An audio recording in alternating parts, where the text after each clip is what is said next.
what's up? Welcome back dito sa ating channel dito sa Steve He. Alright, so tayo nagbabalik muli mga babayan at ngayon ay pag-uusapan natin, no, ito pong nangyari dito kay Pastor Kibuloy mga babayan dahil tila masama po ang lagay nito, no. Grabe mga babayan, umiiyak po si Pastor Kibuloy mga babayan. Okay, so yan ang ating alamin at pag-uusapan. Pero syempre bago ang lahat, please don't forget to subscribe, like, share at comment dyan sa comment section. At huwag nyo pong kakalimutang i-click ang notification bell para ma-update kayo sa mga latest video uploads natin. Alright? Okay. So eto na nga. At meron ng umiiyak mga babayan. Dahil itong si Pastor Kibuloy mga babayan, no, nananawagan po ng manual recount. Ikaw na mag-manual recount, no? Million po yung bumoto. Try mo kaya ikaw mag-manual recount yan. Nasa katinuan pa ba to si Pastor Kibuloy? Honestly nagtatanong lang po ako. No, kasi sino ba naman ang nasa matinong kaisipan, no, na ipapa-manual counts mo yung 26 million na bumoto or 30 million o yung lahat ng bumoto na yan, ipapa-manual counting mo? Ha? O di ikaw na mag-manual counting. Talagang pumapalag pa si Pastor Kibuloy mga kababayan, no? Pumapalag pa siya. Pang 31 naman siya. Hindi niya siguro matanggap, no, na ganun lang kakaunti yung bumoto sa kanya, no, sa pagkakaalam nga natin, no, milyon-milyon yung kanyang mga supporters, no, pero mga babayan, lumagapak pa rin siya sa pang 31. No? O eto, sabi po dito sa balita sa News 5, no, nananawagan si senatorial candidate Pastor Apollo Kibuloy para sa manual recount na mga boto sa senatorial elections daw mga babayan. Ito po ay ayon sa kanyang spokesperson na si Attorney Israelito Torion, no? Nananawagan sila ng manual counting mga babayan. Saklap. Kasunod ito ng umano'y mga ulat ng overvoting, anomalies, inconsistencies sa ballot reading at iba pang irregularidad base sa partial at unofficial count na senatorial race pang 31 si Kibuloy. Ano pa ba hinahabol na ito? Yun nga mga natalo hindi naghahabol na iba nakasulat dito sa Israelito Torion is with Attorney Vic Rodriguez and 10 others. Di ko alam kung sino yung 10 others na. On behalf of Pastor Kibuloy, we sincerely thank the millions of Filipinos who supported his senatorial bids. Your trust and belief in his message of truth, justice, and accountability have been truly moving. Indeed, no injustice can stop a people awakened and united in faith and conviction. Pero ang ating laban ay hindi natatapos sa eleksyon, sabi dito. With numerous reports of overvoting anomalies, inconsistencies in ballot readings and other electoral irregularities, Pastor Kibuloy calls for a manual recount of the senatorial votes. This is not a rejection of our democratic process but a call to strengthen it. We remain committed to seeking justice and we will pursue all legal avenues to ensure the integrity of every vote cast, mga babayan. Matatandaan natin, si Attorney Vic Rodriguez ay natalo din. So, isa ba siya sa nagpapatawag ng manual recount? Bakit hindi ninyo tanungin? No? Yung number 1, si Senator Bongo. Bakit hindi ninyo tanungin? No? Si Senator Bato de la Rosa kung gusto nila ng manual recount. Ha? Kung gusto ba nila ng manual recount?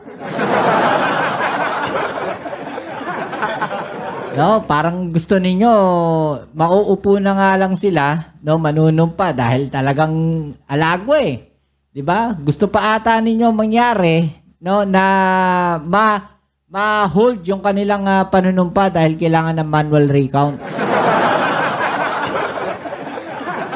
Manual recount lahat yan. Kung maapektuhan yung kanilang boto, papayag ba yung mga yan? Ha? Paano pag nag-manual recount at merong mga taga-alyansa na biglang umangat yung boto? Ano sasabihin ninyo? Dayaan? Nadaya kayo? Ganun ba? Diyos me. Eto pa mga balita. Mga kababayan. Ito, UNTV. Nananawagan ng manual recount ang kampo ni Apollo Kibuloy kaugnay ng... Grabe na, napapaka... Sakit sa ulo nito ni Pastor Kibuloy. Ang kulit no? Ang kati sa anit nito Manual recount ang putik. 2025 senatorial race dahil sa mga ulat ng overvoting, ballot reading errors at iba pang irregularidad sa halalan. Overvoting. So, ibig sabihin, may mga bumoto pa rin dyan kaya Senator Bongo na kasama sa overvoting na sinasabi ninyo. Baka talagang pinipilit niya makapasok siya. Wag ka na, Pastor Kibuloy. Wag ka nang umasa. Dahil maraming tao ang ayaw na makapasok ka sa Senado. Alam naman nating lahat kung bakit gusto mong pumasok dyan sa Senado Bakit ka tumakbo? Para maisalba mo yung sarili mo. Hindi para magsilbi sa sambayan ng Pilipino. Para isalba mo yung sarili mo. Ano bang gagawin mo dyan sa Senado? Aber, anong batas yung ipapasa mo pag nasa Senado ka? 'Di ba? Wala nga akong nakita o narinig ata dahil nakakulong ka 'di ba? Wala akong na may plataforma kang maayos. Huhulaan mo na lang, sasabihin mo na lang na ganito dapat ang mangyari, parang yung hinulaan mo na magsasara ang ABS-CBN, Huhulaan mo na mawawala ang traffic sa EDSA. Ganun na lang. Proklama mo na lang, i-declare mo na lang, ganon. Hindi pwedeng ganon. Kailangan gagawa ka ng batas sa Senado at hindi ka makakagawa ng batas sa Senado pagka ikaw nakakulong. Tanggapin mo na natalo ka. Ang layo ng bilang 'di ba? Hindi niya matanggap na inilaglag siya ng mga kasama niya o mga members niya. Malamang sa malamang, kung sinasabing milyon yung members niya tapos ganun lang ang boto niya, malamang sa malamang hindi siya binoto ng iba dyan. Diba? Imagine ninyo yun. Natalo siya, ang dami niyang members. Ayon sa tagapagsalita ni Kibuloy na si Attorney Israelito Torion, hindi ito pagtutol sa demokrasya, kundi panawagan para tiyakin ang integridad ng halalan. Tinanggihan ng COMELEC ang panawagan dahil hindi pinapayagan ng automated election law ang manual recount sa precinct level. Si Kibuloy ay kasalukuyang nakakulong sa Pasig City Jail dahil sa mga kasong human trafficking at pang-aabuso sa bata. Diba? Yan ba yung iboboto ninyong senador? May pang-aabuso? Diba? Imagine ninyo yun. Ano sabi ng mga kababayan natin dito? Kahit ako PDP. Sabi dito. Kahit ako PDP, hindi ko yan isinali.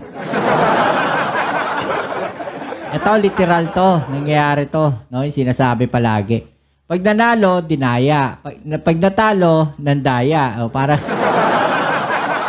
baliktad data. Pag nanalo, nandaya. Pagka natalo, dinaya. Ganon. Manual recount talaga. May magic.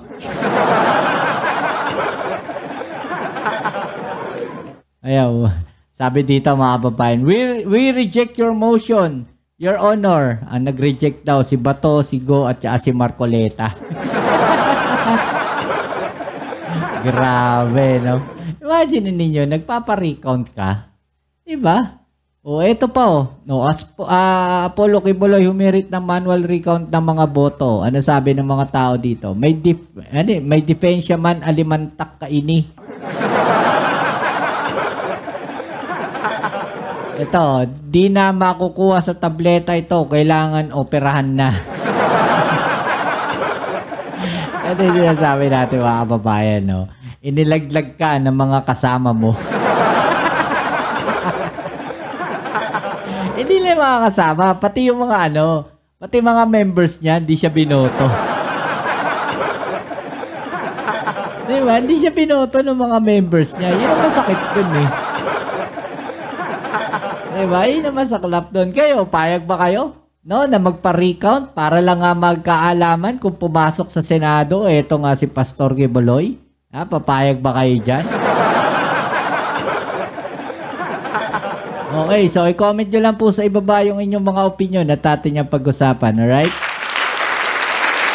Grabe. Hindi mo malaman yung lineup sa kabila, no? Kung nagkahawaan na ba sila ng mga saltik nila? O talagang gusto lang makatakas, no, doon sa kaso niya. Ewan ko hindi ko alam. No? Baka ganun. Siyempre, iisipin ng mga kababayan natin, bakit ka ba pumasok ng Ba't ba gusto mong tumakbo bilang senador? Gusto mo maging senador? 'Di ba? Iisipin ng mga kababayan natin dyan na merong siyang ibang motibo. May iba siyang intensyon. Gusto niyang tumakas sa batas. Gusto niya matakasan siguro. Siguro Gusto niya matakasan siguro kung yung kanyang mga kaso, baka makakuha siya ng immunity doon sa kanyang mga kaso, 'di ba? Wala alam ng mga tao kung ano yung mga ginawa mo eh. 'Di ba? Kung talagang hindi ka kung talagang tawag natin dito, hindi ka gumawa ng mga ganong bagay, bakit ganong karami yung testigo? Yun yung nakakapagtaka ron. Kaya ako, hindi ko rin binoto yan si Quiboloy. Yes, honestly. No?